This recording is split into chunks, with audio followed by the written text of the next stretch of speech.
You want to wait? Yeah.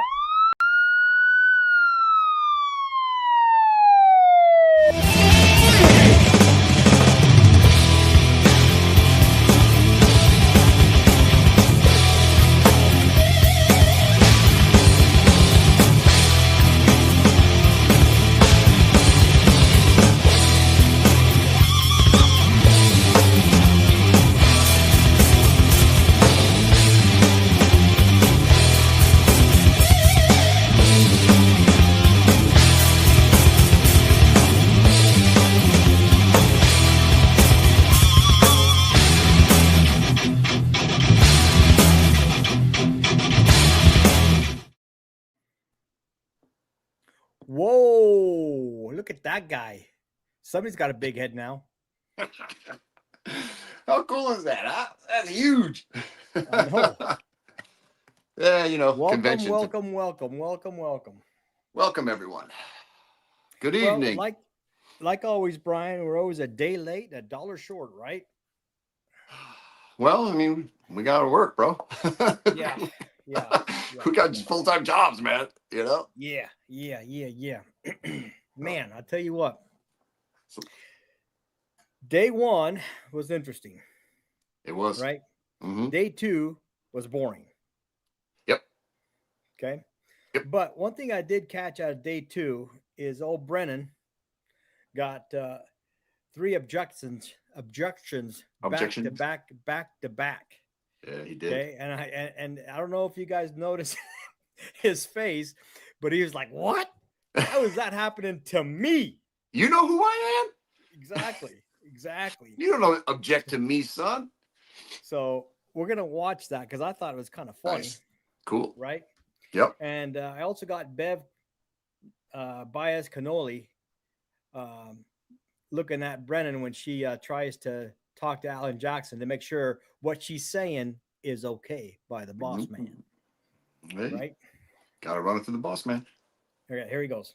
When you spoke to the grand jury about your memory, were you trying to fool them in any way? No. Were you trying to... Objection. Watch the form of your questions. Were you trying to mislead them in any way? Objection. Sustain. Watch the form of your questions. When you spoke to the grand jury, were you honest? Yes. When you were asked the question, what, if anything, did the defendant ask Ms. McCabe, did you begin your response by saying, at one point? You can show her her response. Proctor? Yes. All right. So what I'm going to do is I'm going to think about this. And if I decided to let it in, you can let it in first thing tomorrow morning. I'm not going to let it in now. May I ask for a ruling in the morning? Yes. May I introduce the one that was not objected to? Yes. Do you want a consciousness of guilt instruction, Mr. Jackson? No, we don't believe that that. So you're in agreement that that statement just comes in? We're not objecting. I'm not trying to introduce it. Don't put words in my mouth. I'm not trying. No, I said you're okay. Okay. But I'm not objecting that it at this point that it shouldn't come in. Okay. We'll bring the jurors back and we'll do that. Tony, can they come right in? What do you think of that, dude? I'm telling you, man. Bev Cannoli, Jackson is doing a lot more talking back to her. He is. He's on fire, man. And Bev does not look. She looks kind of uncomfortable, and she seems to have that resting bee face. You know what I mean? She just always looks like a mean teacher. You know what I mean? Yeah. You know, that's kind of what I see in her. The meanest teacher I had was Mrs. Orgel. Check that name out, Mrs. Orgel. Orgel, right? Yeah, man. And she had like a 3-foot ruler, and she'd be breaking those things. Kids would bring rulers to her class every day because she'd be breaking them. I'm thinking, don't bring her any more rulers, man. What's wrong with you guys, right? Rulers and yardsticks. Because I went to Catholic school, we got hit with yardsticks. Whack. Yeah. So day one was what was his name? No nuts. No Nuddle. Nuddle. Yeah. Nuddle, the first responder, right? Yeah. Brandon painted him to be the savior of all saviors, man. That's He's the here to save the day. Cold wind slapping him in the face. right? He wasn't prepared, but he went and got his gear and jumped in the van. And even though he wasn't supposed to be on duty, he committed to it. That's how committed he is. Yep. But you know, hey, he's a young guy full of piss and vinegar, and he wants to help his community. You know, what are you gonna do? I get it. But this guy, his noodle is not correct, man, because he was talking to himself when he was getting flustered by Jackson. Did you notice that? Yeah, he seems a little different. Yeah. Seems a little different. But yeah, we're gonna go ahead. He was starting to talk a lot. He was starting to babble, which is the worst thing you could do when you're on the stand. You don't babble. You answer the question with the shortest possible answer, right? And then you move on. So yeah, he was getting a little crazy, and but I loved how Jackson, I don't know if we have the video, if you're going to show it, where he kind of baited him in. Oh yeah, I got it all, bro. Okay, yeah. All right. Then I don't want to ruin it. Then. I got it all. All right. But thank you, Dark Willow, for the 5 memberships. Let's go, Idaho. Thank you, Dark Willow. Thank you. Yep. Hey, Steve, did you want to jump in here for something? The good mittens. Thank you, good mittens. What's up? Well, I popped in a second ago. It was just a butt dial. So. Oh, it was a butt dial. I thought those only happened in Canton. They do in Canton. Yeah. All right, you guys ready to roll? We're starting out with opening statement, right? Yep. Is it both defense and prosecution? No, just Jackson. I want to get Jackson's action, man. I think he did a fantastic job in the opening statements, right? Yep, he got right to it. He didn't try to, make anybody famous or anything like that, like Mr. Nuttall. So I'm ready. You ready? Ready. All right, now, let me load it up. Listen, I didn't add anything to it. No, nothing, because I didn't want to get in trouble by these two yahoos here. No nonsense. No, YouTube. YouTube gods. It's more YouTube than ours. Video down. Yeah, YouTube makes the rules. Also, when they showed his arm up on the screen, I blacked that out. Okay. All right. It's late, so I'm going to roll it. Yep. All right, let's go. Here we go. Regardless of whether or not you take notes, please remember that how a witness testifies may be just as important as what he or she says. Therefore, your observations of the witness's appearance and demeanor on the witness stand may play an important part in your assessment of his or her credibility. Do not let note-taking distract from an appreciation of all the evidence. You'll add that to that rising mountain of reasonable doubt. All right, thank you, Mr. Jackson. Could I have just a moment to readjust? Sure, the court officers will be kind enough to help you. I love his beard. Love his beard. Love it. Yeah. Epic, man. Epic.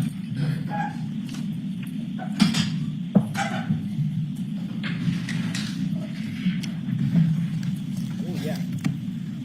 Man, It's like what? the evidence in this case will establish above everything else 3 points. There was no collision with John O'Keefe. There was no collision. There was no collision. John O'Keefe did not die from being hit by a vehicle, period. The facts will show that. The evidence will show that.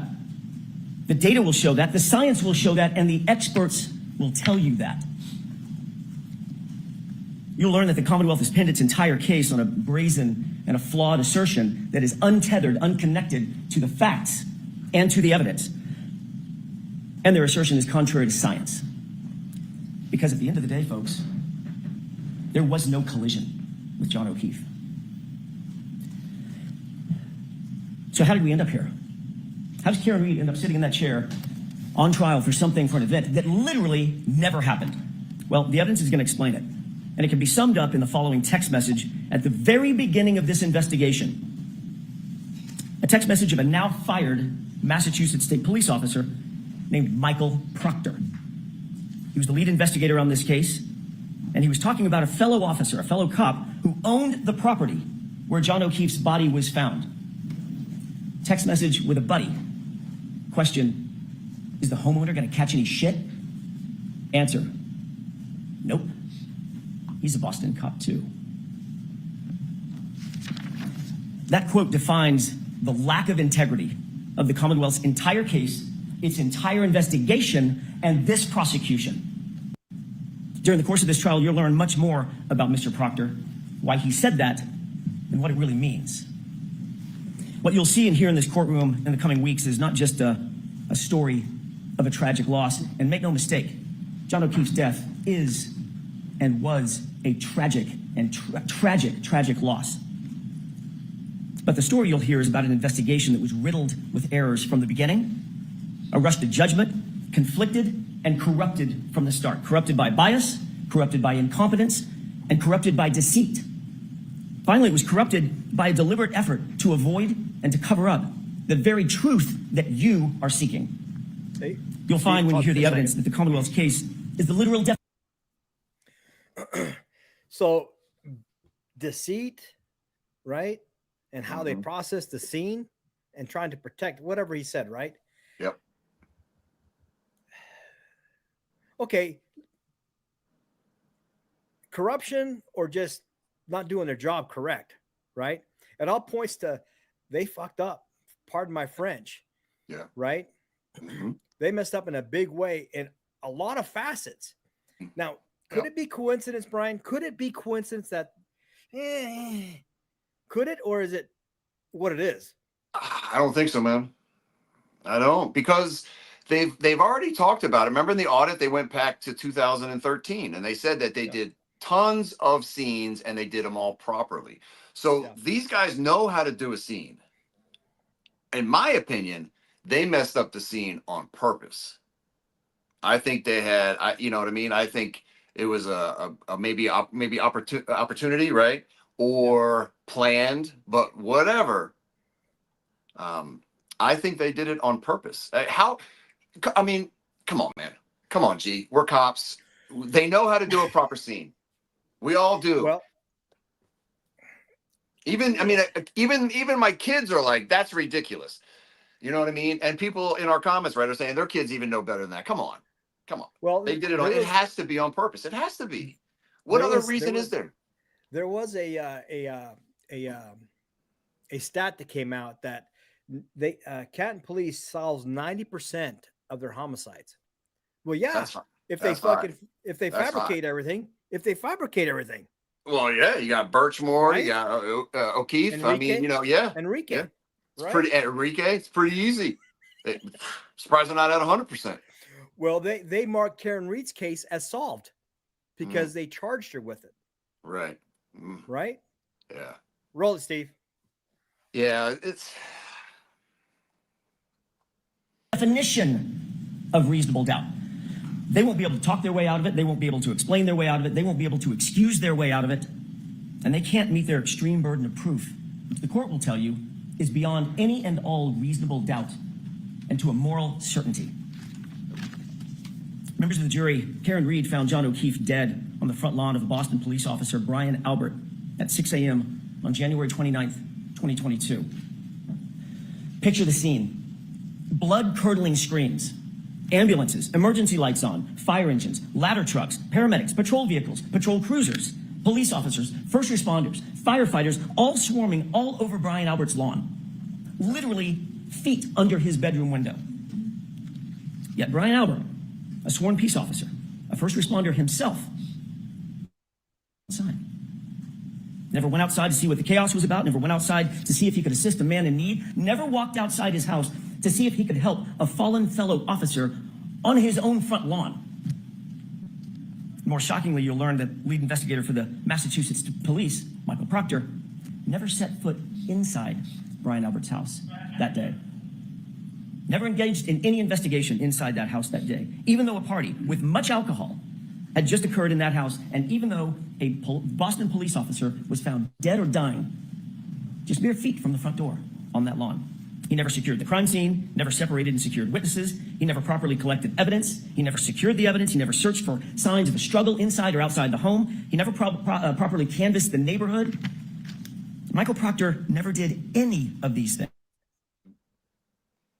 Even though fellow officers of Michael Proctor's, actually mentioned, in their words, not mine, that it looked like John O'Keefe may have been, quote, in a fight.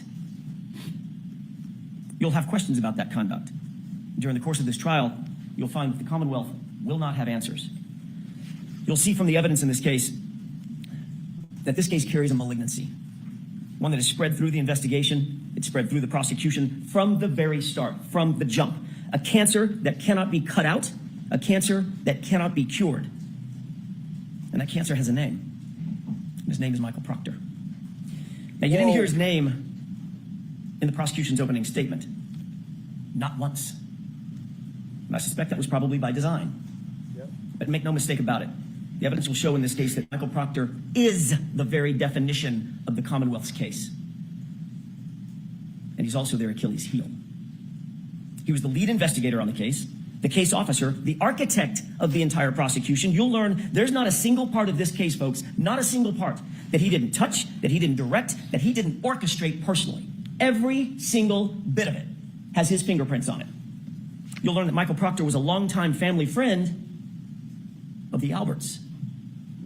And he's been disgraced by his own agency, not by us, by the Massachusetts State Police. Investigated, suspended, and fired. The evidence will show that Massachusetts State Police found him guilty, found Michael Proctor guilty of bringing dishonor to the department for his conduct, not in some other case, not in some tangential case, in this case. The investigation of Karen Reed. Conduct that included bias in favor of his friends, the all-powerful Albert family, and bias against my client, Miss Reed, the outsider. Do you have any idea how hard it is for a state trooper to get fired? The evidence is going to show that Michael Proctor earned it. Every bit of it. Pause it, Steve. You'll hear that within hours of the boss. You dropped the hammer, son. Damn, he's like Thor, bro.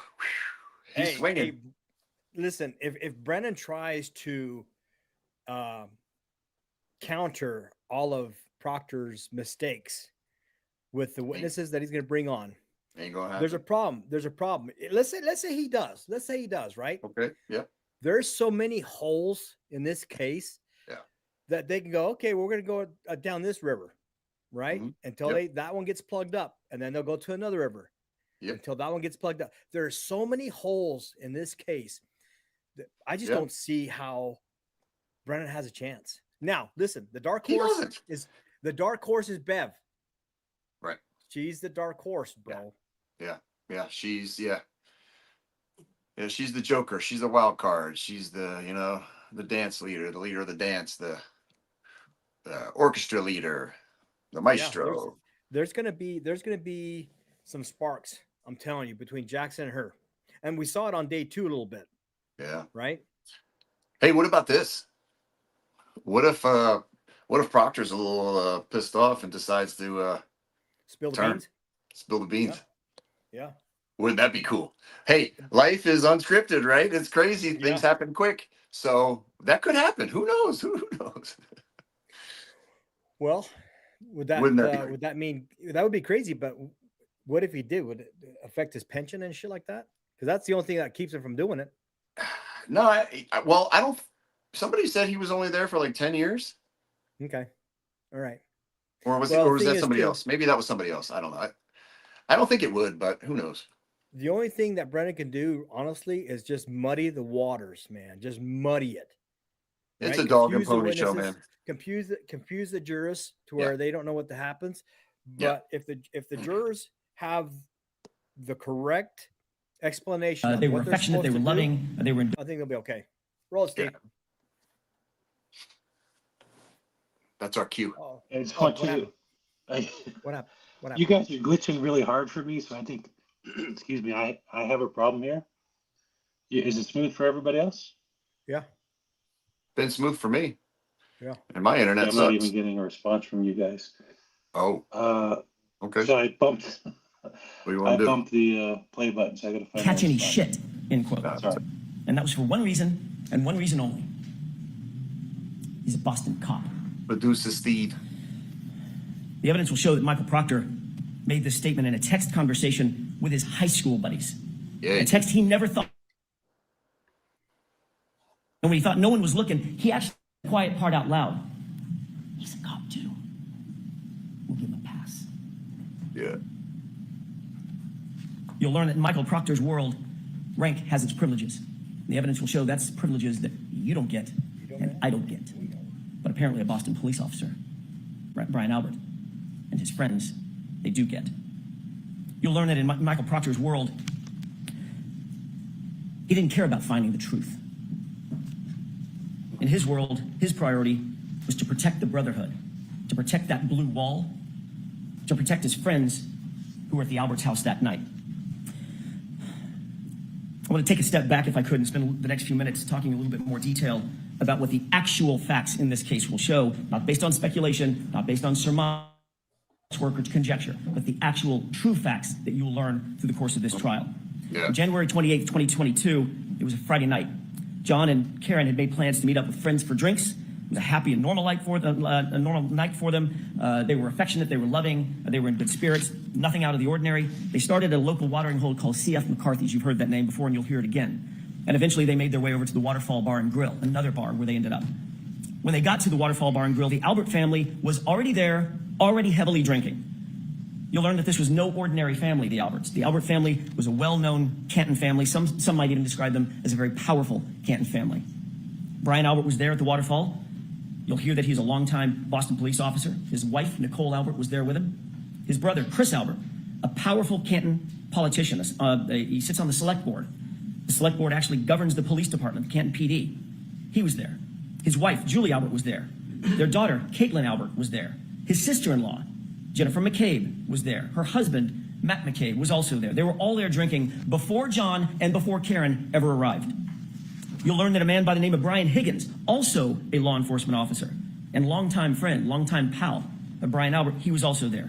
And the two of them, the two Bryans, had been drinking most of the night together. You'll see video footage from the waterfall, which will show you that Karen and John were happy. They were affectionate. They were caring. They were loving. Just business as usual, out on a date on a Friday night. But that exact same video footage will lead investigator Michael Proctor plainly chose to ignore that video footage. It paints a very different picture of Brian Higgins.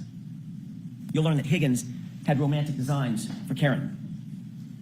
That becomes important. Brian Higgins had engaged Karen in flirtatious texts, but days earlier she had put a stop to it. She had ghosted him, in common parlance. In other words, just ignored him. No game, Higgy. The evidence will show that the first time he saw her and was in her presence after being rejected by her was when she walked into the Waterfall Bar and Grill along with her boyfriend, John O'Keefe. At 11:58 p.m., just minutes before John ultimately arrived at the Albert residence, you'll see a video at the Waterfall of an unsettling interaction, troubling interaction between Brian Higgins and John O'Keefe. And unlike the lead investigator, Michael Proctor, in this case, you won't ignore that evidence. As the bar was closing around 12 midnight, the Alberts invited everybody back to their house for a get-together to just keep the night going. And you'll learn that Karen and John ultimately pulled up to the house. They got out of the SUV to make sure they had the right address. You see, neither John nor Karen had ever been to 34 Fairview. They weren't even sure they were the right address. And the evidence will establish that John got out of the SUV and went into the house. Yeah, a dark house. No lights on. I want to know from our chat how many women ghosted a guy at the bar, or anywhere, right? Okay. Yeah. Just completely, had something going, and I said, you know what? He's got no game. Not I feeling changed it. my mind. Not feeling it. Not feeling it. How many of you girls and women on this chat ghosted one of us dudes, right? I'm sure a lot, right? I mean, I'm sure it happens all the time. I think so too. Honestly, I've been on that end too. I'm telling you, I have. I'm not gonna lie. But listen, though, Bryon, as a two dudes going to a bar, right? Yep. You get the liquid courage going, right? Yep. Especially as cops, right? Or military, fighters. You get that. Yeah. Right? Yeah, you get a little amped up, man. Right, you do. Yeah. Right. Yeah. And one you get a nice little, hey, dude, you need to kick his ass. You need to show his girlfriend who the real man is. Could be. Right? Could that be? Absolutely. Right? 100%. Yep. It's so sus, man, how he went into the house. Karen texted him a minute later, no answer. 5 minutes later, no answer. 10 minutes later, no answer. The house is still dark. That's all you need to know right there. Yeah. Who goes into a dark house at midnight, right? When you're supposed to be having Well, drinks there, and then you don't come out for 10 minutes and the house is still dark. That Yeah. to me is a huge problem, right? Yeah. So Well, we're gonna find out what's gonna happen. Let's go, Steve-O. roll Rock it. and roll. Let me say that again. The facts unequivocally, the data, the science, the witnesses will all unequivocally establish that John O'Keefe went into the Albert home that night. Yeah. Eyewitnesses and forensic data will establish that fact. Yep. When he didn't come back out, you'll learn that Karen grew increasingly frustrated.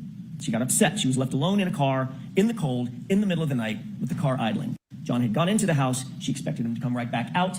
And when he didn't, seconds turned into minutes, and minutes started to clock away. That's a She left problem. John a voicemail, then another voicemail, voicemail after voicemail after voicemail, text messages. But he was unresponsive. He didn't pick up a single call. Those are He didn't flags. respond to a single text. The longer he didn't respond, the more upset she got. The Commonwealth will intimate, as they already have in their opening statement, that these voicemails are evidence that the two were fighting. The actual evidence in this case, however, will show the exact opposite. You'll hear that Karen was very agitated. You'll hear some voicemails where she's swearing. You'll hear voicemails where she calls him names. There's name calling. But you'll also hear the context of those voicemails. And every single one of them, every single one of those voicemails was left for John after he failed to come back out of the house, after he failed to respond to her voicemails and to her texts. Karen believed John had just left her sitting there, grabbed a beer, was partying with his friends. The evidence will actually show that John and Karen never had a crossword, not a single crossword that entire evening before he left that SUV and went inside the house. And you will learn what Karen had absolutely no way of knowing at the time. It wasn't that he wouldn't respond to her. It's that he couldn't respond to her. And the evidence will show you why. Let's talk about that. We'll introduce you to a doctor named Elizabeth Lopesada, a renowned forensic pathologist, a medical examiner, and a professor at Brown University.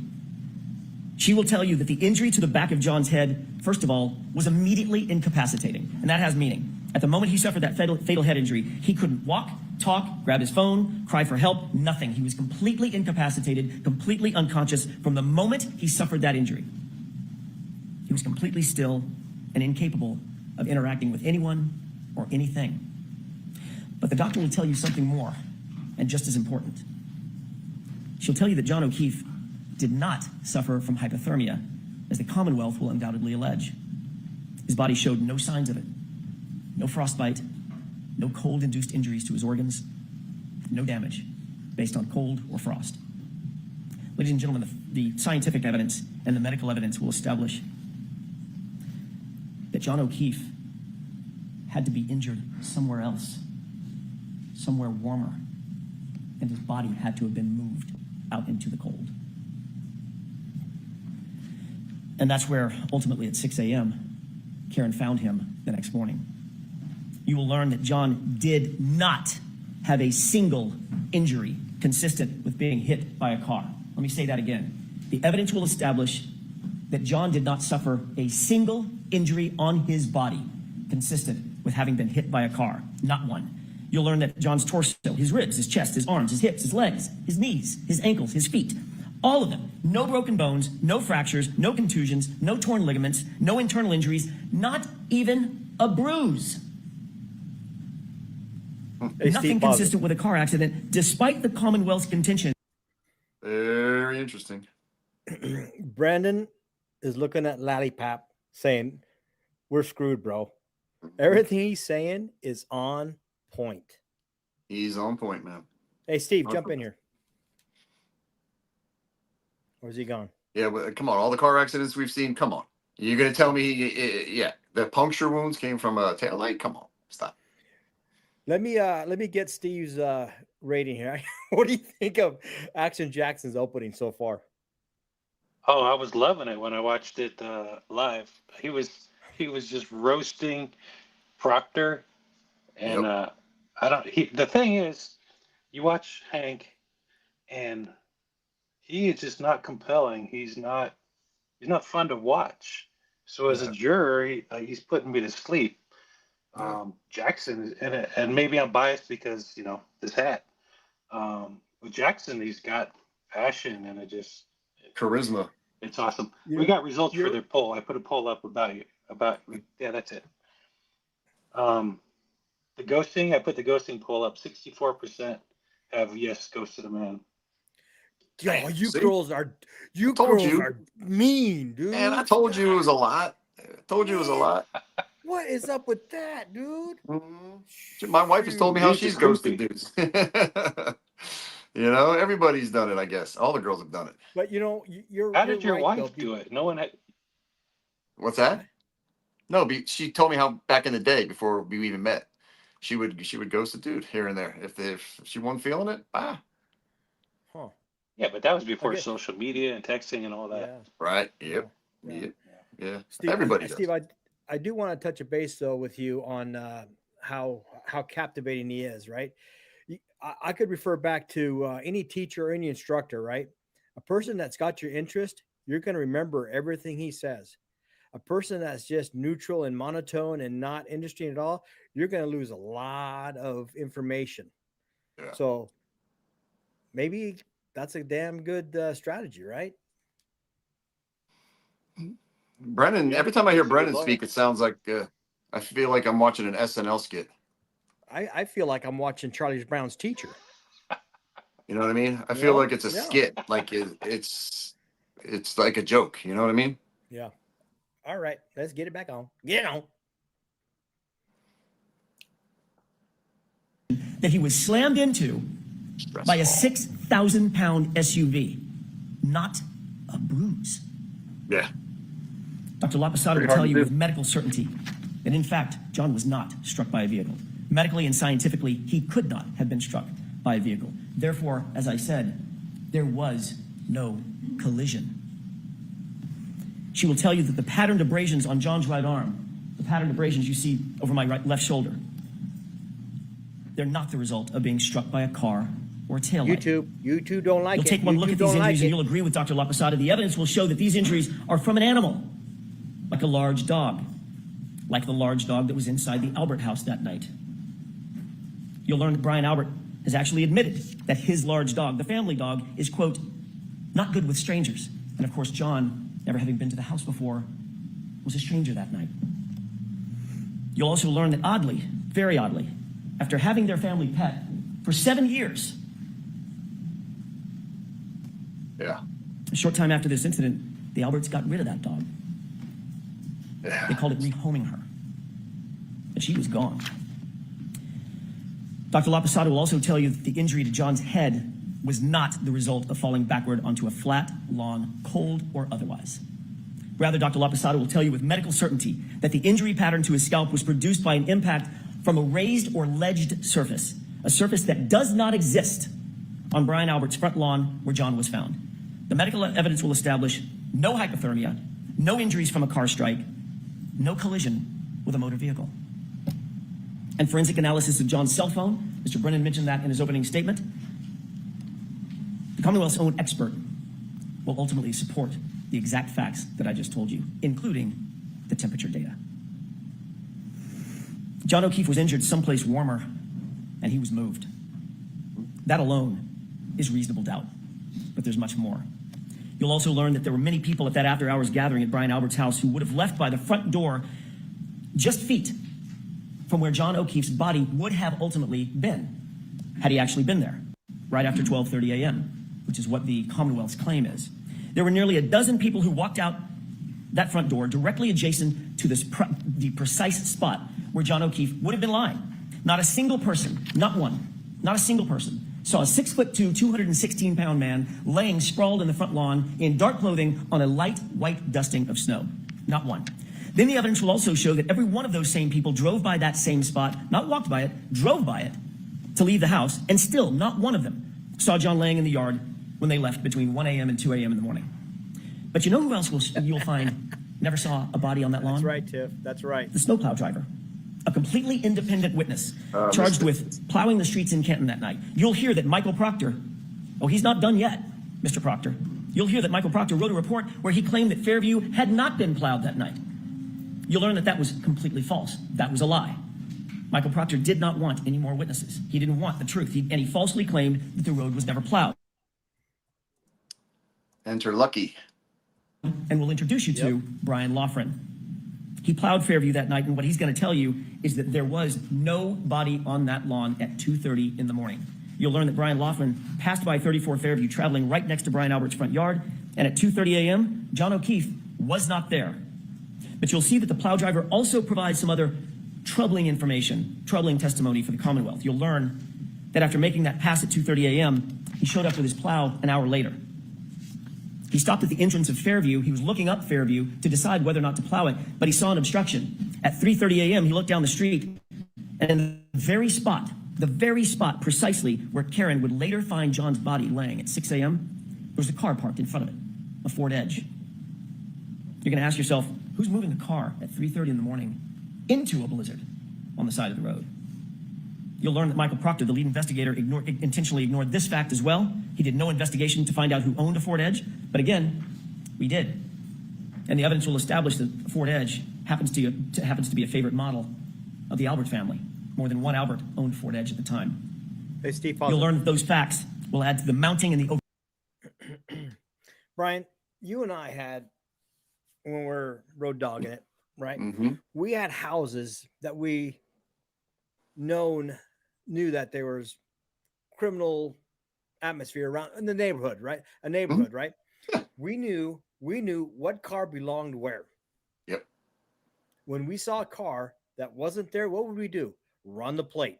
Run the plate. Right? Yeah, always run the plate. We knew what model, make and model was in what house, where it belonged. If there's a block that a car down the street, we know, okay, that car belongs to this house. Yep. It's okay, right? Yep. So when Lucky's saying something doesn't look right or nothing's there, I believe him 110%. Yeah, I do too. Yeah. Right? Yep. So it makes it easy when the bad guys would deck out their cars, right? Yeah. And make it very unique. And then we knew who they were or what they were in at all times. Yeah, for sure. So I believe the Lucky 100%, like I said on the video I did with him. So roll it, Steve-O. Yeah. Overwhelming evidence that there was no collision and John O'Keefe's body was moved onto that lawn. You'll find that this is yet additional reasonable doubt in the case.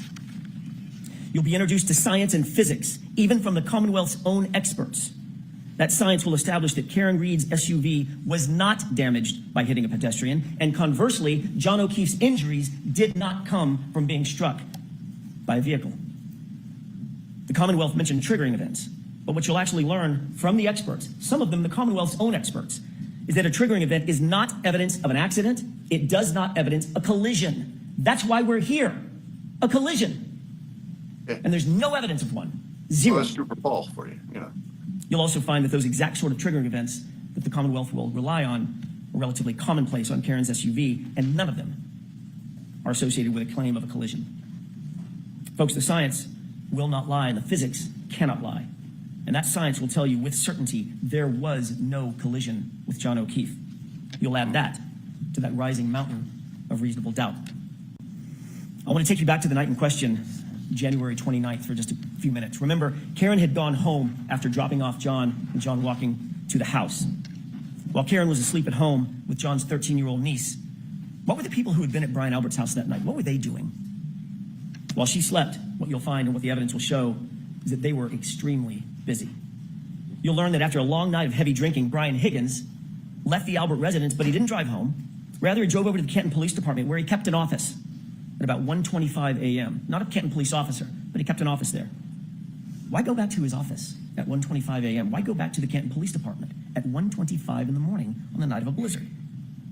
You'll learn that while there, Higgins made a call at 1:30 a.m. Higgins will later deny that he made that call. You'll find that curious. And his explanation for that late-night visit to Canton PD, you'll find that it changes nearly every time he's asked about it. You'll learn that after everyone left Bryon Albert's house, Bryon Albert actually claimed he had no contact with anybody else except his wife. No contact. Until he woke up the next morning. Hi, I'm Brett. And I'm Jonathan. This is Darla. And this is Bud. So he says. Missed that one. Missed that one. That too is a complete lie. His phone records established that he placed a call to none other than Bryon Higgins at 2:22 a.m. Why are you shortly calling after him? Higgins completed that late night visit over to Canton PD. I mean, come I on. wonder, what did they possibly need to talk about at 2:22 a.m. that night? I got a few. The evidence will establish that Bryon Albert called Bryon Higgins first. Bryon Albert then disconnected that call when Higgins didn't answer it. Seconds later, Bryon Higgins returned the call. Bryon Albert then did answer that call. They spoke for 22 full seconds, had a conversation, then they both hung up their respective phones. You'll learn that when they were asked about these calls and conversations, both Bryon Albert and Bryon Higgins lied about it. Both of them. They said they never had a call with each other. But then ultimately, when they were confronted with their own cell phone records and they could no longer deny the calls, they were asked independently, explain yourself. And they both came up with the exact same explanation. A butt dial. Butt dial.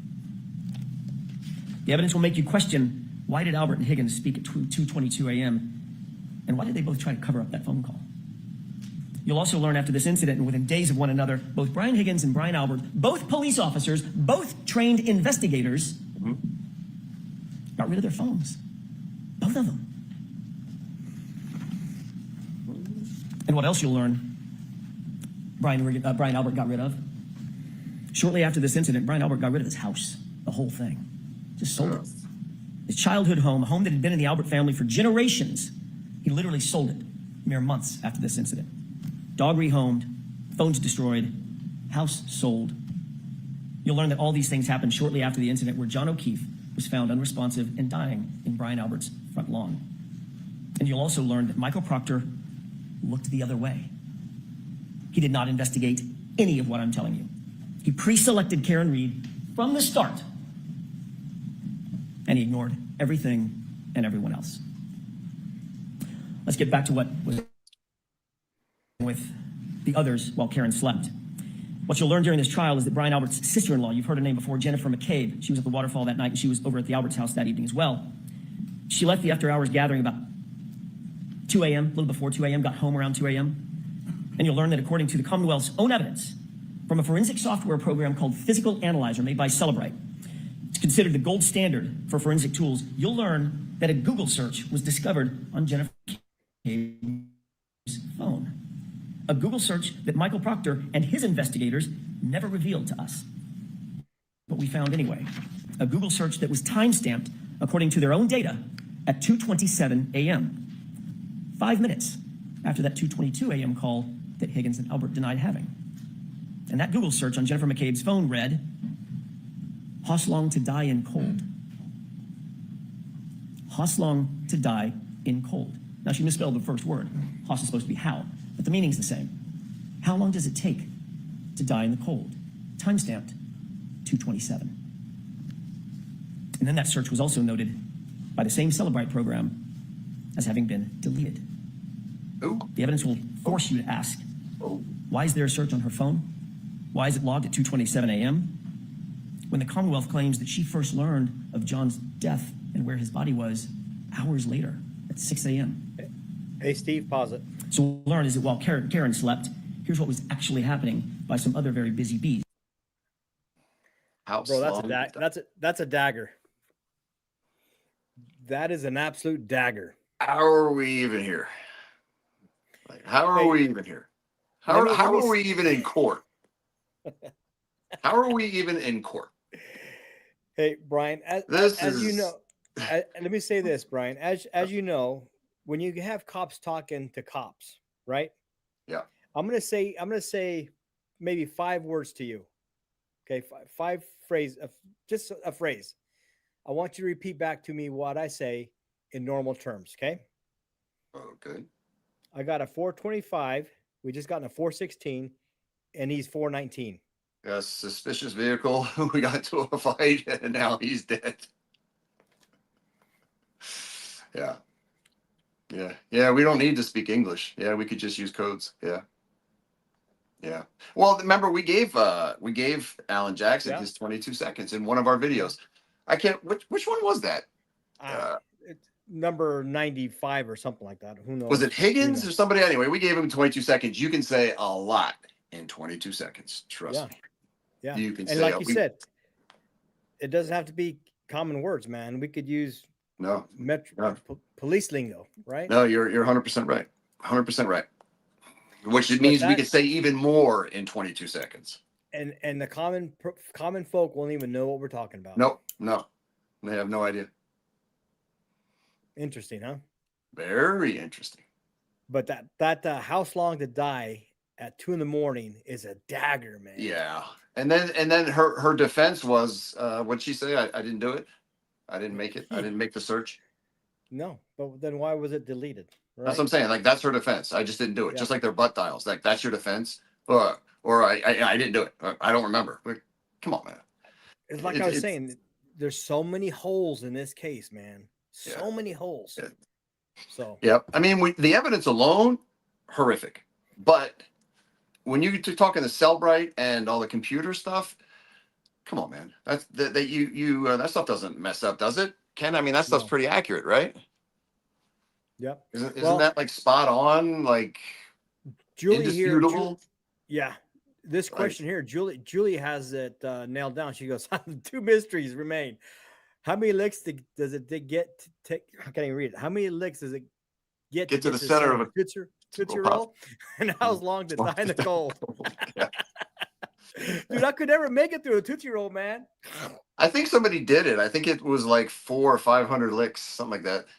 Yeah, they must have had a raw tongue, dude. I couldn't do it. I think you can Google it nowadays. Yeah, probably. 3 on the Tootsie Pops, right. Let's roll it, Steve.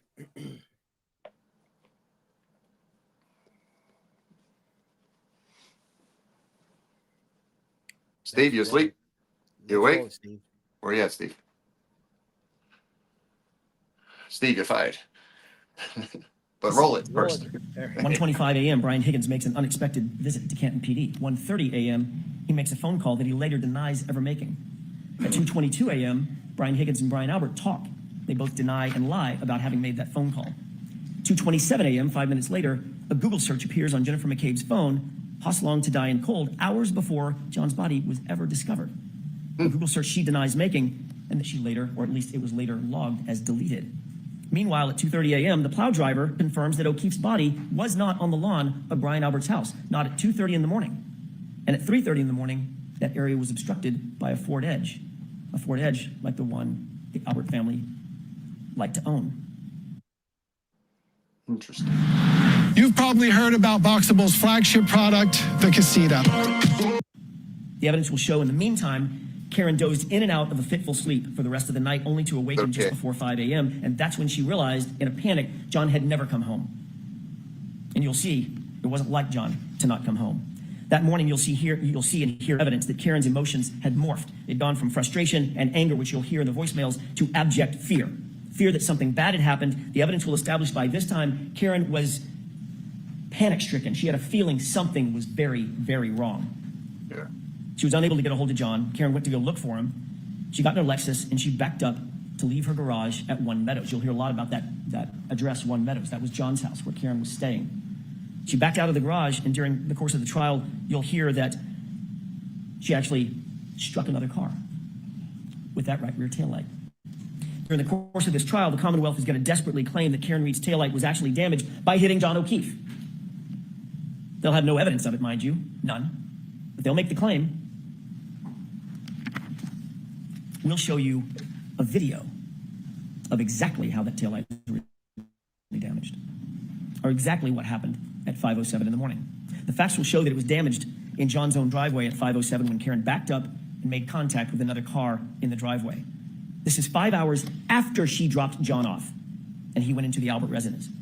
As a result, the taillight was minimally cracked, but it wasn't completely shattered or damaged or broken. And that's the condition of the SUV when Michael Proctor got a hold of it. That becomes important. You'll hear from an independent police officer, an eyewitness to the damage on that SUV, someone not connected to Michael Proctor or under his control. And he'll tell you that he saw the taillight damaged before it was in Michael Proctor's possession, but it was not completely shattered. And you won't have to speculate how that taillight got cracked originally.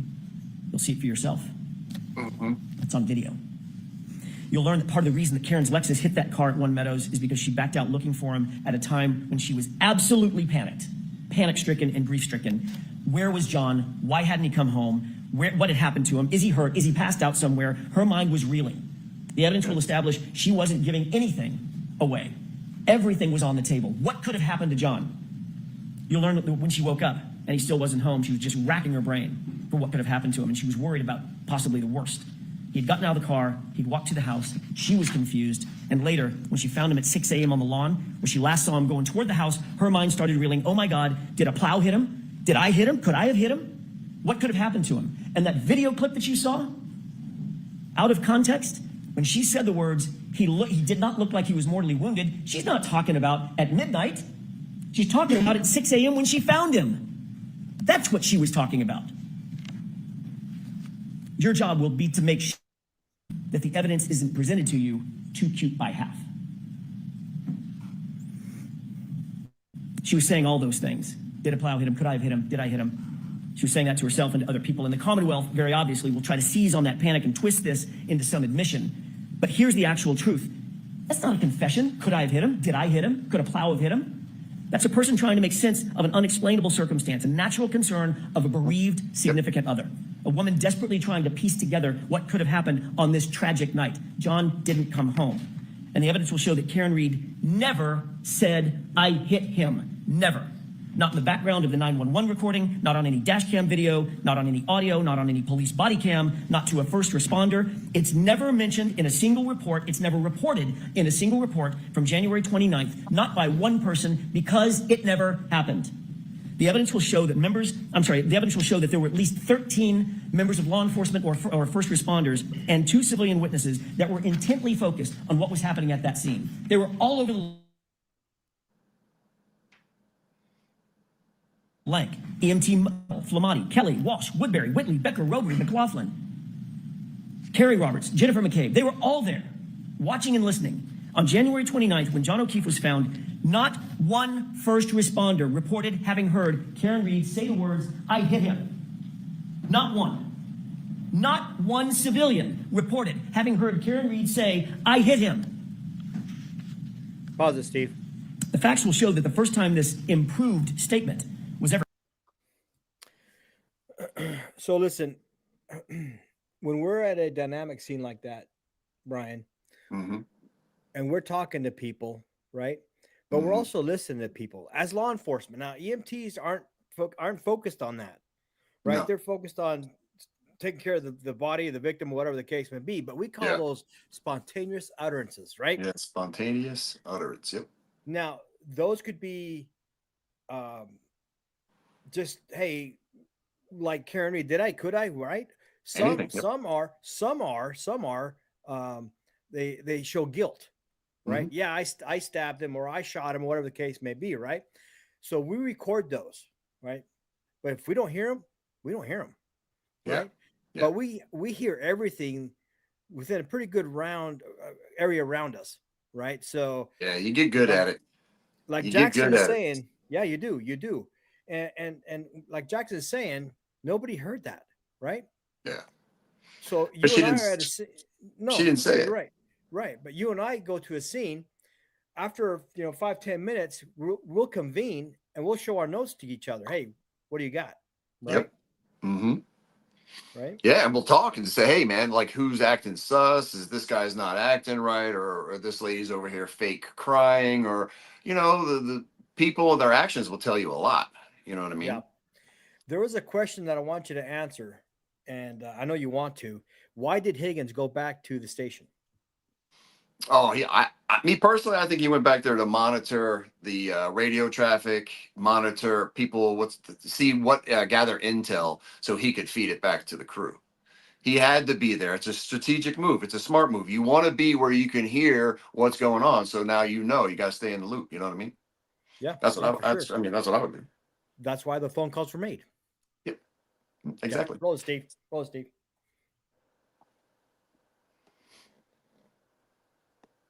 And he's got an alibi. He's on camera. The claim to have been made was some 24 hours later by a single EMT in an interview. Now listen to this. In an interview.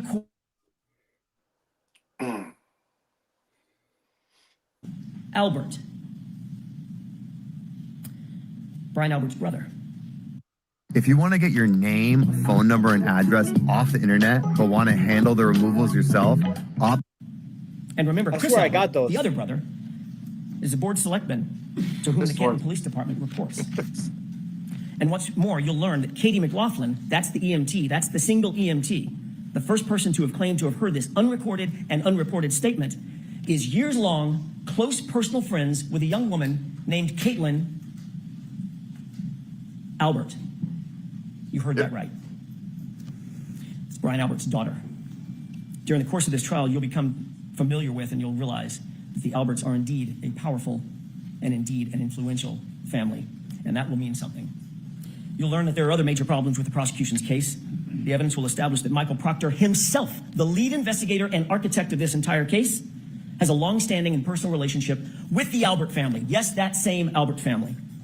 His sister was close friends with Julie Albert. He personally sat at head tables at weddings, or at a head table at weddings with the Albert family. He entrusted the Alberts with babysitting his own children. You heard that correctly. And yet he was the lead detective assigned to investigate the circumstances of a Boston police officer laying dead on the Alberts' front lawn. That's not just bias, you'll learn. That's not just coincidence. That, folks, is corruption.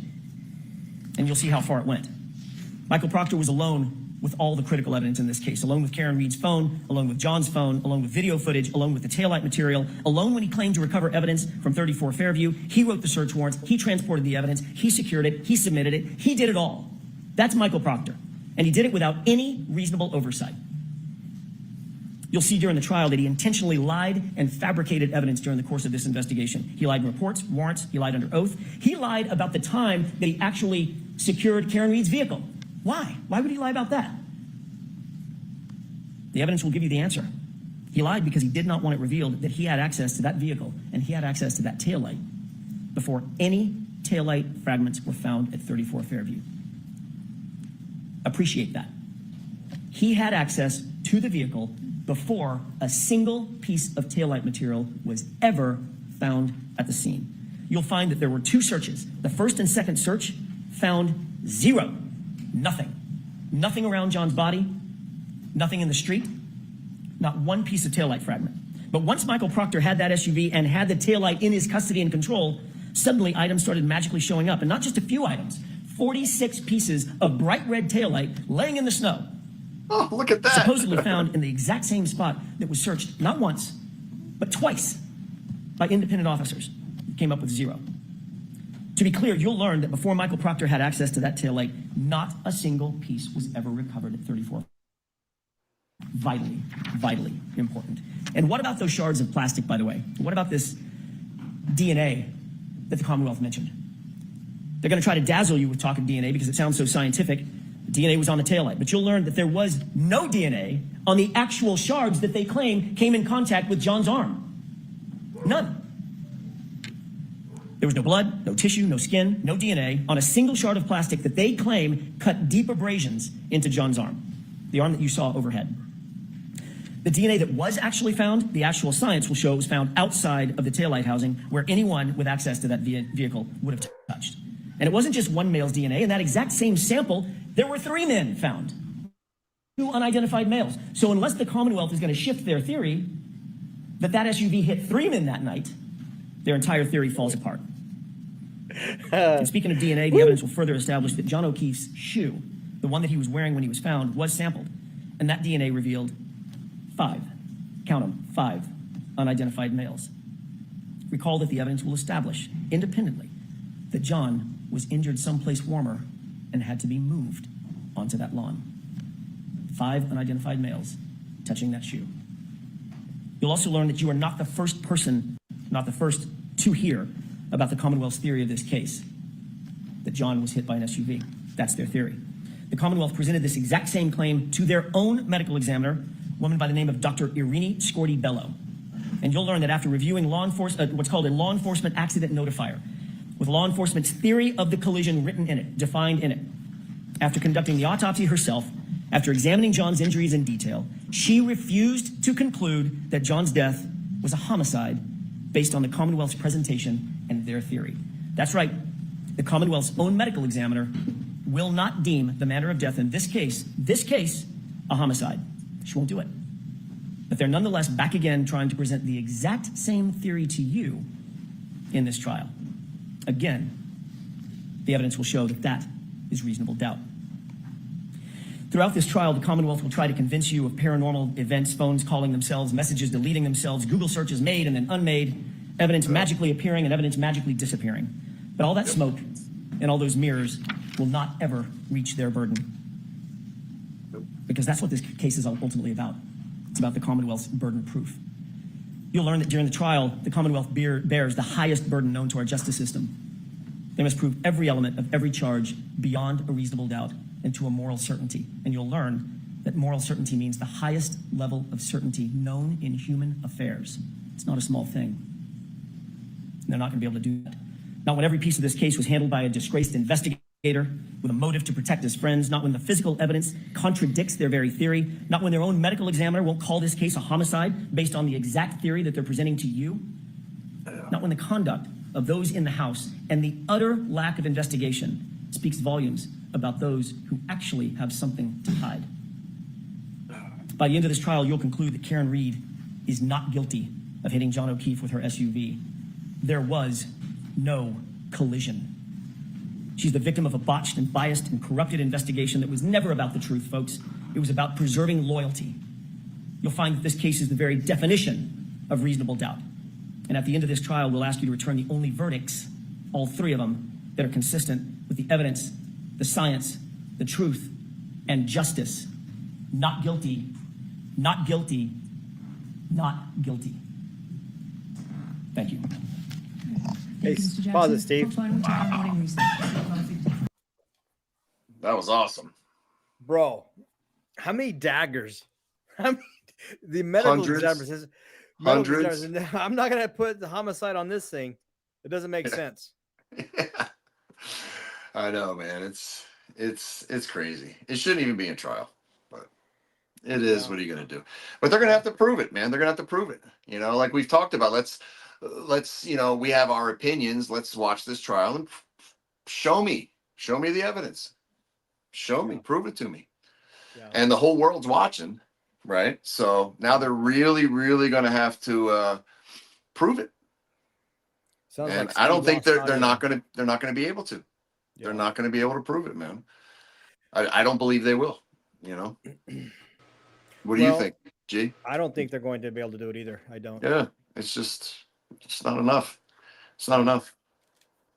So Well, looks like Steve's got he's lost some audio, so I don't know what we're Yeah. gonna do now. we got the gremlins Well, we got in our audio. what's his name? Nuttall. Nuttall. Do you want? I don't know how long that video is that we're doing, but I don't know if Steve can hear us or not yet. I Yeah, don't what- think he can. Yeah, Whoa. I can hear you. All right. What happened? I'm having a hard time here. Well, But that's all right. let's- You Should we, good? ask should we ask the chat to see if they want us to do Nuttall? I guess I just did. Yeah. They said no. Oh. Good night, everyone. Yeah. Hey, listen. I take full responsibility for those commercials that are popping up. But how else are we going to get paid, huh? Yeah. It happens. It's all right. What are you gonna do, man? That's what happens when you edit. Yes. Okay. Well, Nuttall is the first responder that battled the elements of the weather to get to the body of John O'Keefe, right? Yep. Brennan made it sound like he was like a postman. No sleet nor hail is going to keep him away. I know Brennan really drags stuff on, and he asks questions that are so irrelevant. It drives me nuts. You know, like, what did you have for breakfast this morning? Who gives a shit what I had for breakfast, man? Ask the questions in case. You know what I mean? It drives me nuts. Hey, Steve, how long is this next part? Do you know? Can you see on that? Can you tell us or no? Now, I think Nuttall was like, Looks what was he like? like 40 about a minutes? half hour. Okay, let's roll it. I'll try not to interrupt. Us not interrupt. Yeah, I know, right? That would be Yeah. impossible. Discuss anything that we discussed this morning or earlier in the session with anybody about your testimony? Oh, sorry. Okay. You did mention earlier today The EMTs that were with you that responded to the scene, you mentioned, I think you said Tony Anthony Flamati, Yes, correct? Yes, sir. You mentioned Kelly, and I want to say Matt Kelly. Yep. Yourself. Correct. And of the three of you, two of the three of you were and are paramedics, our firefighter Flamati and yourself, correct? Correct. Do you know the name Katie McLaughlin? I do. Who is Katie McLaughlin? She is a firefighter paramedic for the town of Canton. Was she also on the call? She was. You didn't mention her this morning. It did not come up. She responded on the initial dispatch on engine 3. You were asked who responded with you, correct? Yes, sir. By Mr. Brennan? Yes, sir. And you mentioned yourself. You mentioned Tony Flamati. You mentioned Matt Kelly. Yes, myself, firefighter Flamati, and firefighter Kelly responded in ambulance 1 together. Okay. And how did firefighter McLaughlin respond? So she was assigned to engine 3 that night. She was with Lieutenant Woodbury and firefighter paramedic Frank Walsh. She also, in addition to Walsh being, it's Frank Walsh? Yes, sir. In addition to firefighter Walsh being a paramedic, Katie McLaughlin was also a paramedic. Correct. So she responded to the scene at the same time as you, generally, but in a different ambulance. In a fire truck, in a piece of fire apparatus. She was on engine 3. Got it, engine 3, okay. And she was with you, generally, when I say with you, at the scene during the entire time that you're describing the events that you described with Mr. Brennan on direct examination? For the most part. Okay. She then left in a particular ambulance, correct? Yes, so she ended up driving ambulance 1 to Good Samaritan. And ambulance 1 was which ambulance? Ambulance 1 was the initial ambulance that myself, firefighter Kelly, and firefighter Flamati responded in. So right after the scene you described, as you're leaving the scene, firefighter McLaughlin is in the ambulance with you and firefighter Flamati, correct? She is driving. So the 3 of us are in the back in the patient compartment. She is up front in the driver's seat. Once at the hospital, did firefighter McLaughlin go into the hospital with the other firefighters? I believe so, yes. So she was with you in the engine, she was, although in the driving cab, she was with you, ambulance in the driving cab. She was also with you right after the scene at the hospital, correct? Yes, sir. And she was also with you later after you cleared the hospital and went back to the station? Yes, sir. You had discussions with firefighter Flamati about the incident. That would be normal protocol. Correct. Almost like a debrief. Sure. You had the same types of discussions with firefighter Kelly, Matt Kelly. Yes, sir. I'm guessing that you probably had the same sorts of discussions with firefighter Walsh. I actually don't know if I saw firefighter Walsh when we got back. The weather was right at shift change, and the weather getting back was also getting worse, so I honestly couldn't speak to that. And you also had conversations with firefighter McLaughlin after you cleared the hospital and got back to the station as well. She was part of the debrief, yes, sir. Okay. And all of you discussed what you did, saw, and heard, generally speaking, while at the scene, correct? Those are more in terms of getting equipment wrangled, really kind of how they go. What did we use? What do we need? What are we going to have to restock when we get back? Right. But there also was obviously discussions about what had just happened. I mean, you were dealing with a dead or dying police officer on a lawn, on a snow-covered lawn in a cold environment. I honestly couldn't speak to that, sir. I honestly don't remember. It's because you don't remember, correct? Well, like I said, it's mostly, those debriefs are usually, they're very equipment-oriented because the goal at that point is to get back in service. My question is not about the equipment. Obviously, you're going to discuss the equipment, make sure that the ambulance is ready for the next call, etc. I'm asking about a general debrief with the fellow firefighters, male and female, that you were with at that scene. You're telling me that you don't remember debriefing and discussing the incident and your observations at the incident following that incident? No, sir. Okay. But your memory, you indicated earlier, gets better with time, right? Yes, sir. You don't remember it as you sit here today? Ask the question again. Sure. Do you remember discussing with firefighter Flamati, firefighter Walsh, firefighter Kelly, firefighter McLaughlin, any of them, your observations and what happened while at the scene after you cleared the hospital and got back to the station? No, sir. Have no memory of that whatsoever? No, sir.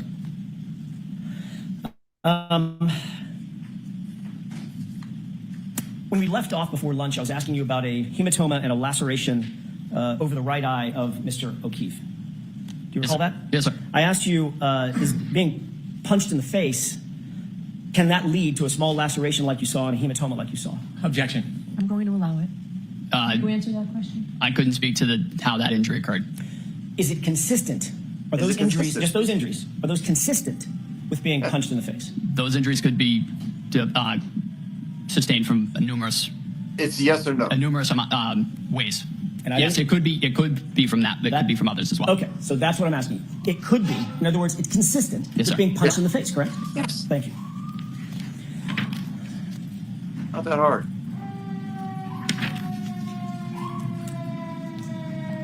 I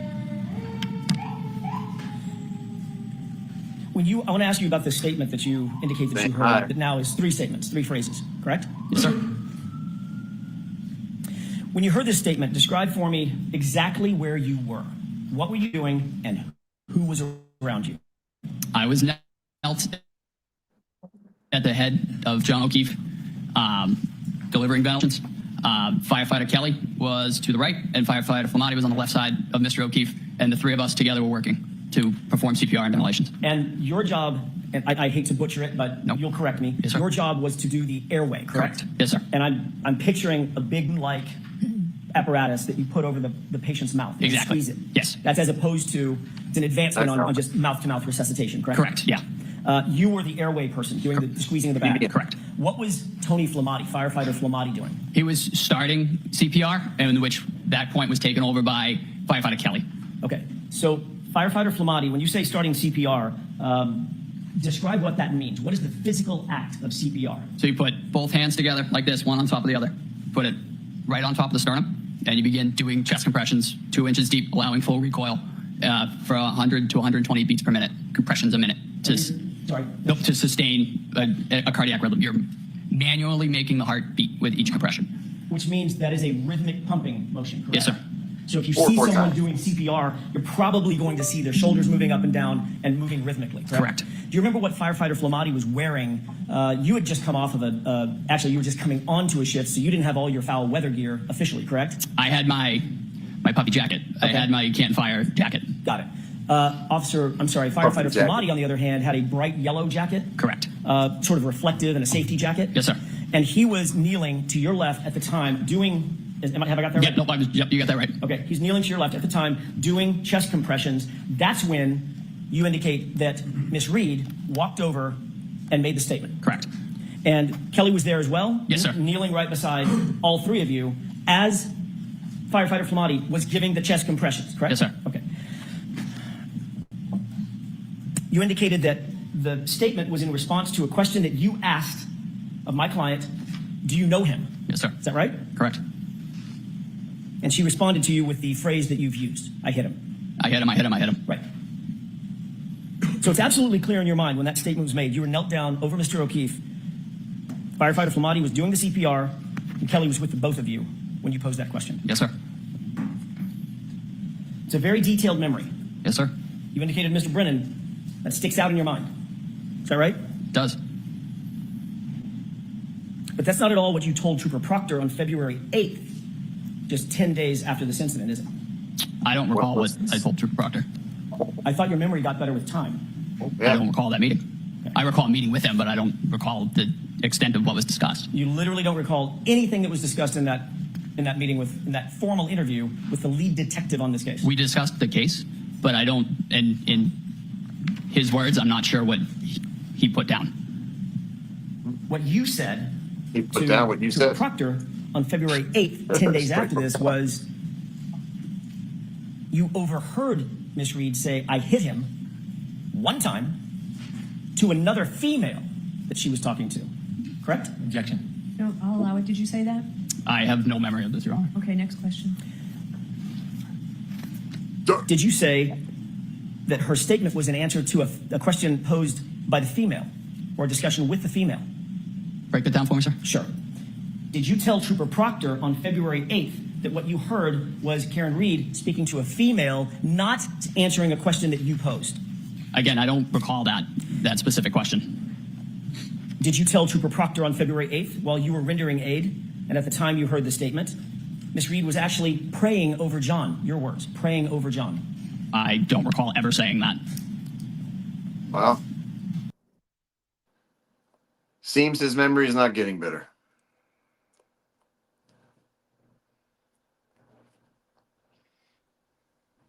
I can't hear you, G.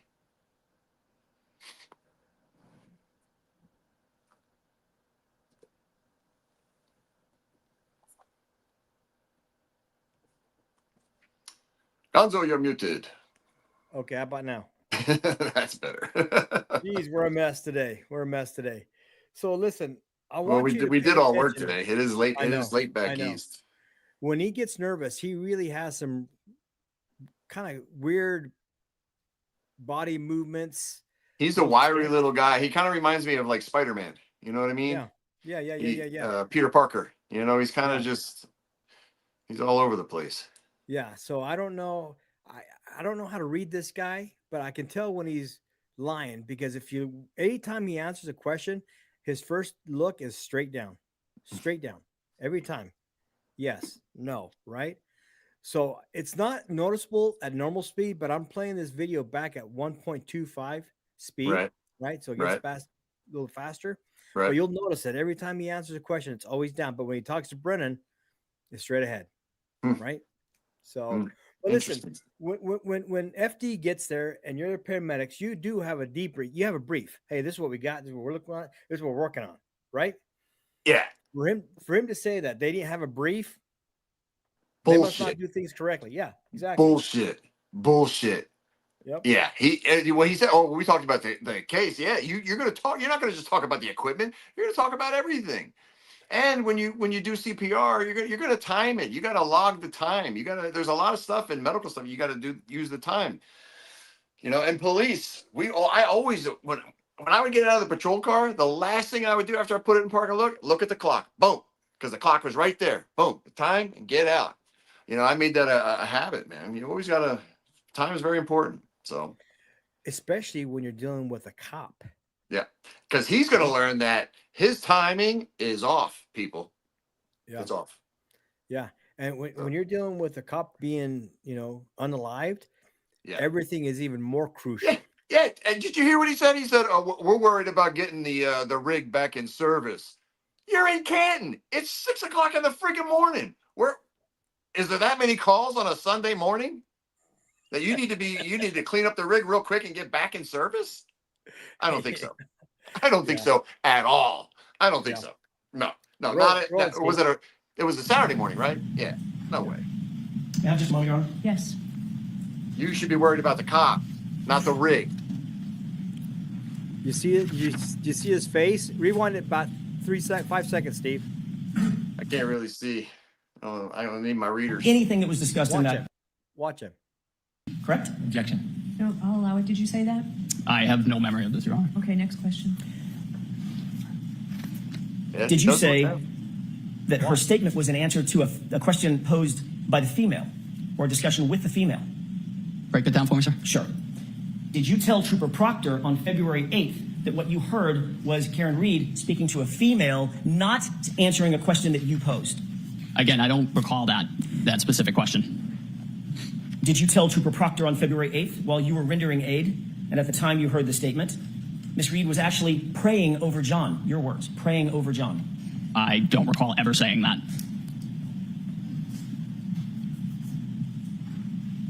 May I have just a moment, Your Honor? Yes.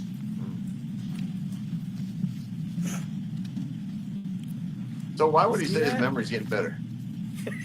Why would you even say that? That's such a stupid statement. My memory gets better with time. You talk about digging yourself in a hole, right? Yeah. Because now you look like an idiot. Just keep your mouth shut. Did you say that you observed Karen Reed to have blood on her face from providing mouth-to-mouth breaths to Mr. O'Keefe prior to your arrival? I remember Miss Reed having blood on her face, presumably from attempting CPR. Do you remember telling Trooper Proctor on February 8th that you saw her with blood on her face from CPR?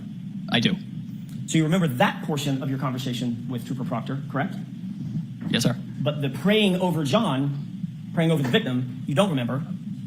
I don't remember ever saying that. Ever. And the statement, I hit him, to another female, you also don't remember that. No, sir. Would it refresh your recollection if you were to look at a report authored by Trooper Proctor? May I? Yes.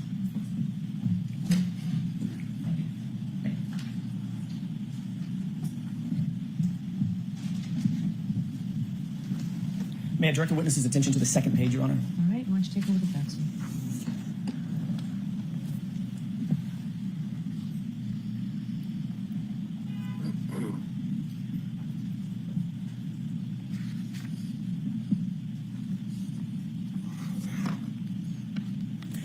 May I approach, Your Honor? Yes. So did you have an opportunity to glance at the report that you were just shown? Yes, sir. Does that refresh your recollection about your conversation with Trooper Proctor that he put in a report? It does not, sir. So as you sit here, you have no memory of what you just read in this report from Trooper Proctor, the lead investigator on the case? I have no recollection of ever saying that anybody prayed over anybody ever in this case. You did see it in his report, though. Sustain. You've admitted under oath that your memory of the events at that time, from that time frame, January, February 2022, is faulty, correct? No, sir.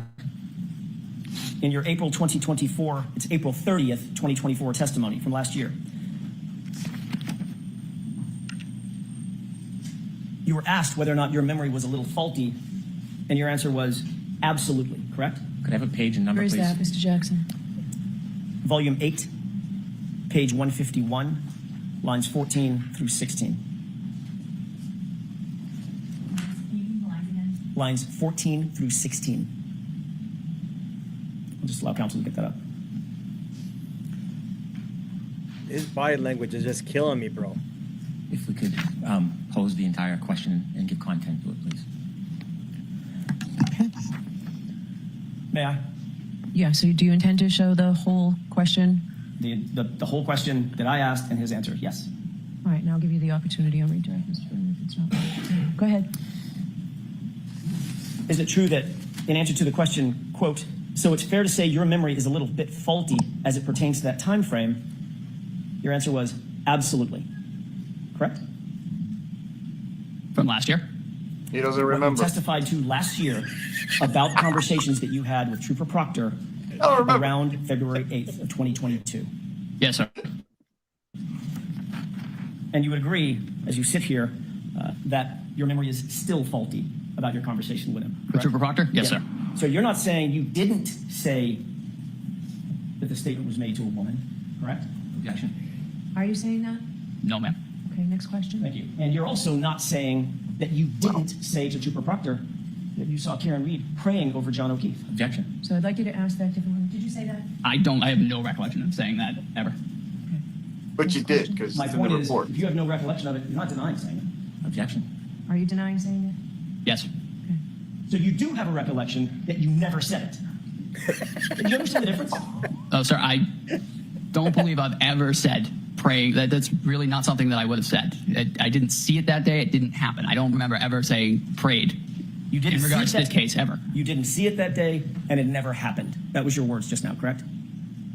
Break that down for me. You didn't see it that day, and it never happened. That's what you're saying about the praying statement, correct? Yes, sir. And in that same exact statement, you also included the phrase, I hit him, correct? No, sir. In the statement that you made to Trooper Proctor, The report that Trooper Proctor wrote? correct?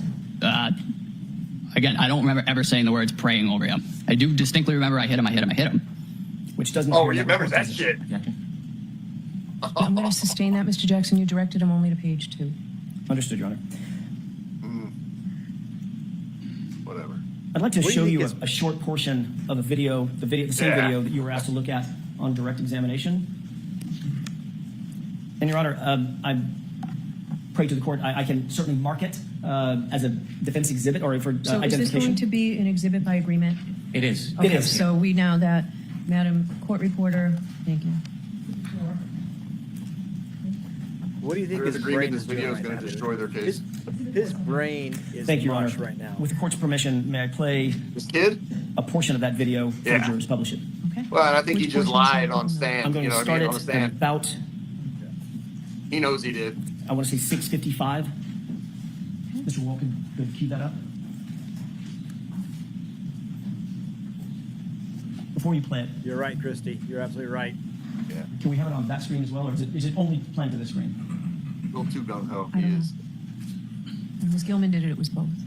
Great. There we go. All right. Before we play it, can I ask you a quick question about this? Sure. It appears that this is paused. Do you recognize this as being the same video that you were shown this morning by Mr. Brennan? I do. All right. Describe the scene. So that is 34 Fairview Road. The lights in the background, I believe it is either right as we pulled up or right as we're pulling up. Okay. Same dash cam video. Sir. Can we scroll this to the 6:55 runtime spot, please?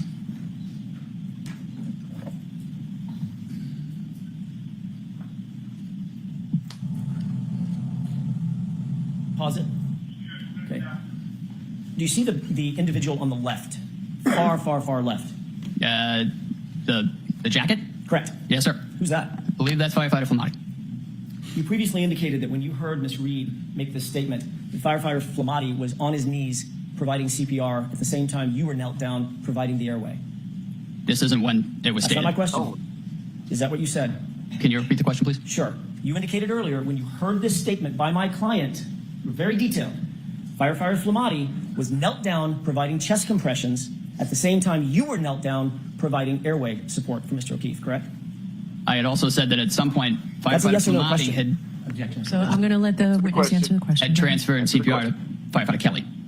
Firefighter Kelly did take over compressions at one point. Okay. That's not my question. Okay. The question's an easy one. Yeah. Did you say that when Miss Reed walked over to you and you had this dialogue with her, she made that statement, that firefighter Flamati was on his knees providing chest compressions at the same time you were knelt down providing airway support? Yes, sir. Okay. Firefighter Flamati, in your testimony, appears to be standing up right there, correct? Yes, sir. Let's play the video forward for just a second. Stop it. What did Flamati do just now? I believe he just knelt down. Okay. So at this point, he's kneeling for the first time, correct? Yes, sir. And he's about to provide chest compressions as your memory serves, correct? Yes, sir. All right. Let's go ahead and play it forward. Pause. Did you see my client in that photo? I mean, I'm sorry, in that clip? No, sir. You didn't see her? Oh, no, I did see her, yeah. I don't see her on right now. Right. She just walked off frame, correct? Sir. Let's go ahead and play it forward.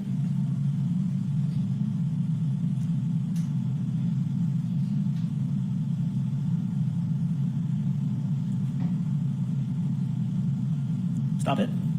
You see my client walk back into the frame? Yes, sir. At this point, you were watching firefighter Flamati. He appears to be now providing CPR, correct? Yes, sir. Okay. And my client is nowhere near you, correct?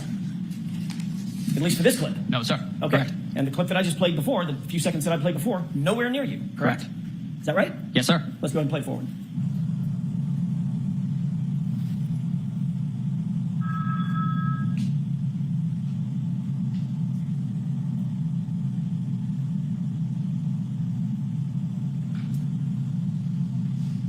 Where's the cops at? Are they there yet or not? Just Sarah from Mulaney, right? That's Or right, they're that's pulling right. up. That's right.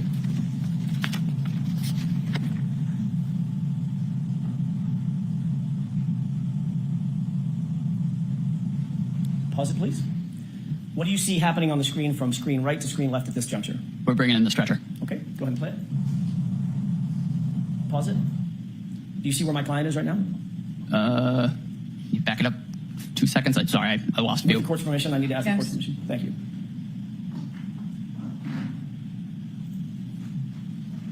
Okay, let's go ahead and play it. Pause. Did you see my client? Yes, sir. Where is she in the frame? Behind that other individual. Behind the SUV? I believe she's in front of the SUV and behind the other individual. Okay. I'm at the SUV, that's the white SUV that's in Yes, sir. the far distance. Yes. That's the back of the SUV. She's behind it, right? Correct, yes. Okay. Not near you. No. Okay. Let's go ahead and play it.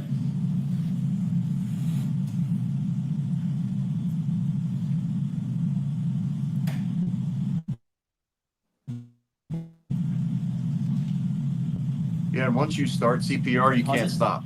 Firefighter Flamati is still doing throughout this entire clip. Chest compression? Okay. Let's go ahead and play it. Can't stop. Yeah. Once you start, keep going. Pause. What's happening now? Where Mr. O'Keefe's on the scoop stretcher and he's being transferred to the ambulance stretcher. So that's the entire time Mr. Flamati, firefighter Flamati, was giving chest compressions. It's captured right here on this video, correct? Yes, sir. Okay. And now Mr. O'Keefe is up on the stretcher, and you are no longer knelt down, No, sir. and firefighter Flamati is no longer knelt down, No, sir. and you're now following the stretcher with, it looks like, 2 or 3 other EMTs, correct? I am not in that frame, sir. Okay, so you've walked away. Yes, sir. All right. Let's go ahead and play it forward.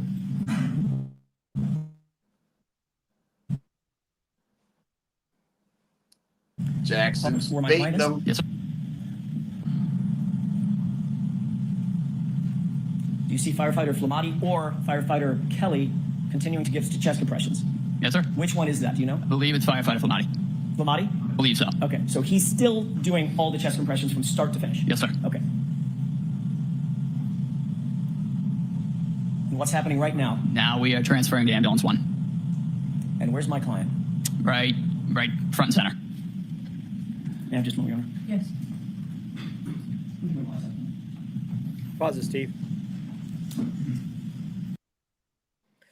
So in Brennan's first clip, it has a few, maybe 5-10 seconds before Jackson's video, right? You really can't tell what's happening. You see Karen Reed go over toward him, right? That's when he's saying, that's when she said, I hit him, right? Yeah, yeah. But she could have easily said, could I have hit him? Did I hit him? Yep. Right? Yep. Absolutely. 100%. Yep. So they're just word salad is what it is. Right. Word salad. Right. And Jackson's about to prove to him that that little scenario that he said happened didn't happen. Yeah. And the thing is where he messed up, this guy, is he went up and told Karen Reed, yeah, he's not going to make it, or yeah, he's dead. Have you ever seen an EMT guy say that? No. They won't say that. They're not going to say anything. They're always going to say, we're trying our best. We're trying our best. We're trying our best. And even it's because they don't want to tell you usually that they're dead. Usually we're trying our best. We got to get them to the hospital. We got to get them to the hospital. Yeah. Yeah. It's not their job. Unless the guy has, injuries that are not conducive to life and it's obvious. Yeah. Sorry, there's nothing we can do. Right. Correct. Yeah. You walk up and his head's missing. Probably okay to say he's dead. Yeah. But, being in a cold environment like that, there's still a possibility you might have some brain activity, some heart function. Of course. You have to get him. You have to scoop and swoop, right? Well, if you think about it, yeah, it's either a stay and play or a load and go. So think about it.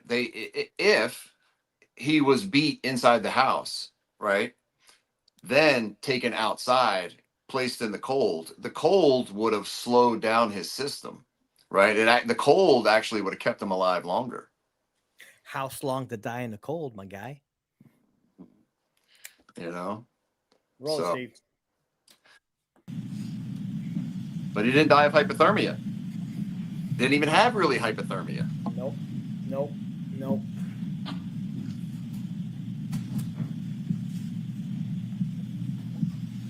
If I may have just a second.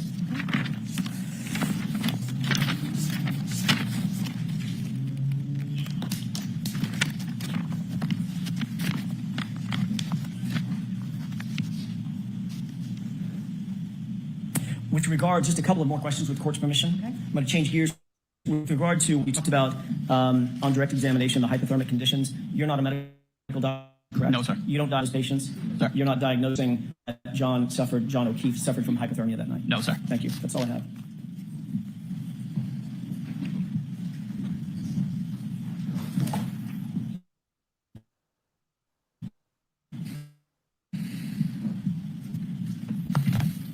So now, after Mr. Brennan asks you a few questions, now you remember her saying, I hit him a bunch more times, correct?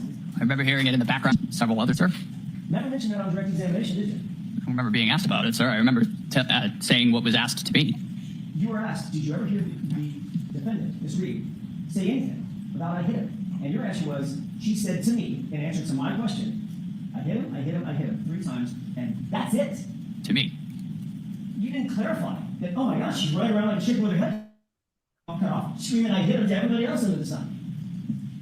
It was behind me in the background as I was providing patient care. Again, that was not my focus. Okay, so you didn't hear her say anything in the background. You weren't focused on that, right? I remember hearing generalized commotion in the background, but again, that was not our focus. So generalized commotion. Hey, Steve, go ahead and pause it for a second. Come on. What's he saying? It went from she was right next to me to she was behind me to I heard generalized statements behind commotion.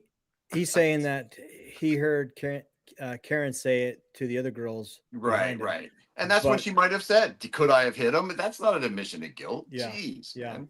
Yeah. No. I want to apologize for our internet here. It's snowing here in Vegas. Yeah. It's snowing. Yeah. Is it windy out or something? No. I think we're probably going to have to end it here, honestly, because it just can't get it. No, I got But you. I got you. I think people get the gist that this guy was groomed because he had 3 meetings with Yeah. Brennan, right? Yeah, I mean, come on. And then, yeah, he remembers certain things perfectly, has no recollection of other things. Minutes later, no, that doesn't happen. That doesn't happen. He no. knows exactly what he said to Proctor in that entire meeting. Come on.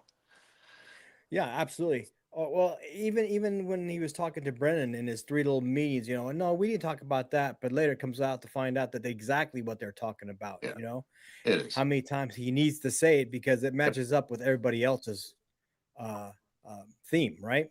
Yeah. And that's what it boils down to, is trying to keep the same theme, or I should say the same lie, right? Yeah, you got to stay consistent. Can't break. But there, like I said, B, there's so many holes in this case. no, Jackson's coming with Thor's hammer, man. Mjolnir's gonna boom. But you know what though? You might get the juries that Action Jackson is not allowing the witnesses to answer the question. They might find that offensive or defensive or whatever you want to say it, right? So it's gonna be interesting to see what happens in the next few weeks to come up. Yeah. But listen, folks, I got a little news to say to you guys. Bryon and Steve already know about it. You gonna say it now? You gonna say it now? I'm gonna say it now. Okay. Why not? Why not? It's your call, man. It's your call. Yeah. Okay. We're having some family issues with my mom and dad. And I made a commitment to Bryon and Steve that we're going to finish off with Karen Reed. But my focus is going to be going toward my mom and dad, get them better, get them in a better place. So we're going to keep plugging along.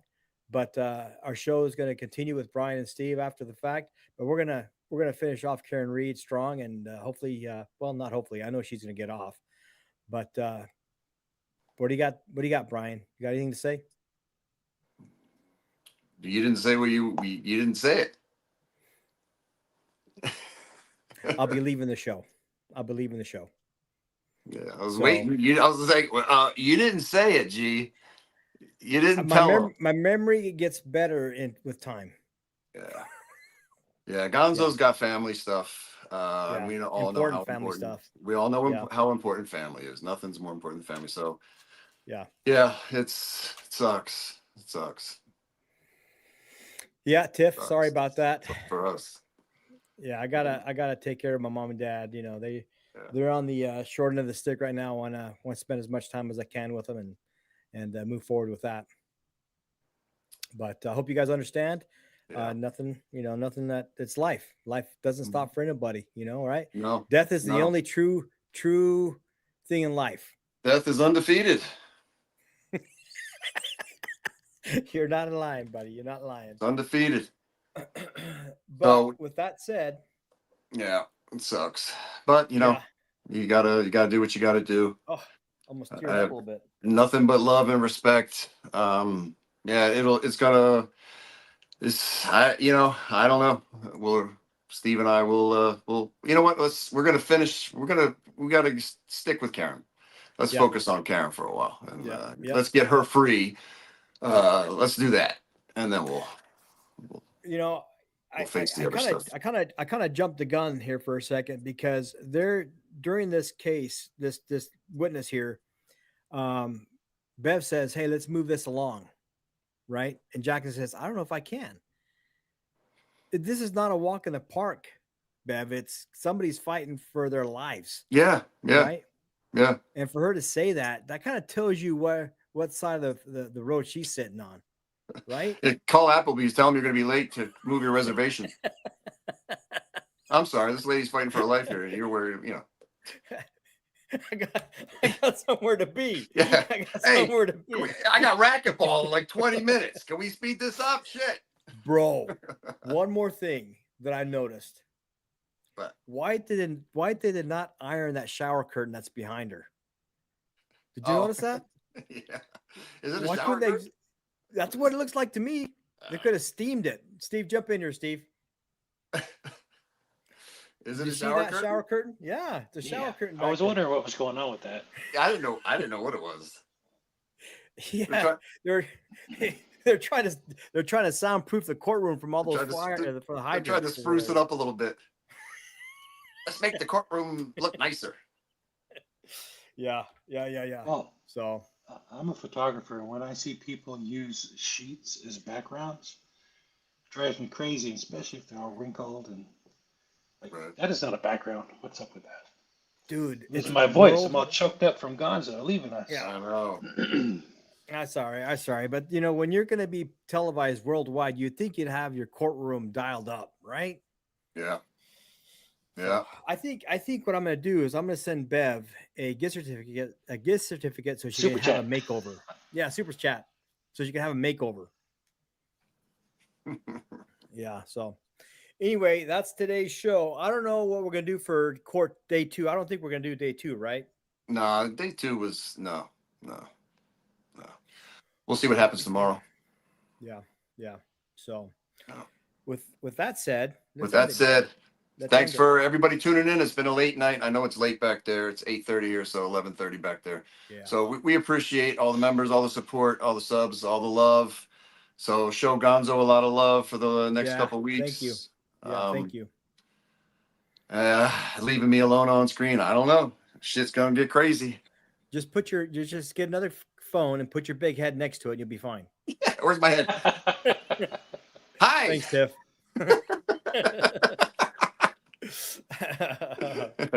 Awesome. All right, Awesome. everybody. Hey, thanks for watching. And for those who still serve, have a safe tour of duty, please. And make a difference in someone's life. Stay classy, Las Vegas. Always.